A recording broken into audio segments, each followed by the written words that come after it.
ఎంతో పంచిపెట్టాడు. సంక్షేమ రాజ్యాన్ని నెలకొల్పాడు. రాజన్న రాజ్యాన్ని మించి ప్రజలకు అభివృద్ధి పంచాడు.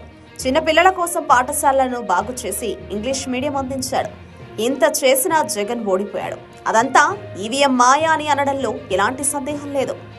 తాజాగా ఢిల్లీలో కవిత బెయిల్ కోసం లాబింగ్ చేస్తున్న బీఆర్ఎస్ వర్కింగ్ ప్రెసిడెంట్ మాజీ మంత్రి కేటీఆర్ ఆసక్తికర కామెంట్స్ చేశారు. ఇప్పుడు అవి తెలుగు రాష్ట్రాల్లో చర్చనీయాంశమయ్యాయి. బీఆర్ఎస్ ఓటమి, ఏపీలో జగన్ ఓటమిపై చిట్చాట్లో ఆయన మాట్లాడారు. ప్రజలతో తమకు గ్యాప్ వచ్చిందన్నారు కేటీఆర్. తాము వైఖరి మార్చుకోవాల్సిన అవసరం ఉందని, ప్రజలది తప్పు అనడం కంటే తమదే తప్పు అని ఒప్పుకున్నారు. హైదరాబాద్ లో అన్ని సీట్లు గెలిచామని, చేసిన అభివృద్ధిని చెప్పుకోలేకపోయామన్నారు. ఏపీ ఎన్నికలపై స్పందిస్తూ పేదలకు పెద్ద ఎత్తున పథకాలు ఇచ్చినా జగన్మోహన్ రెడ్డి ఓడిపోవడం ఆశ్చర్యం కలిగించిందన్నారు. అయినా వైసీపీ 40% ఓట్లు సాధించడం మామూలు విషయం కాదని చెప్పుకొచ్చారు. పవన్ కళ్యాణ్ విడిగా పోటీ చేసి ఉంటే ఫలితాలు మరో విధంగా ఉండేవని అభిప్రాయం వ్యక్తం చేశారు. ప్రతిరోజు జనంలోకి వెళ్లే కేతిరెడ్డి కూడా ఓడిపోవడం ఆశ్చర్యం వేసిందన్నారు.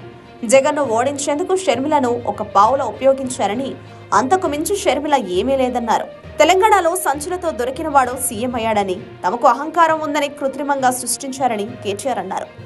ఆత్మవిశ్వాసం, అహంకారానికి తేడా తెలియదని, అభివృద్ధిలో తమకు పోటీ పడలేని వారి అహంకారమని ప్రచారం చేశారని అన్నారు.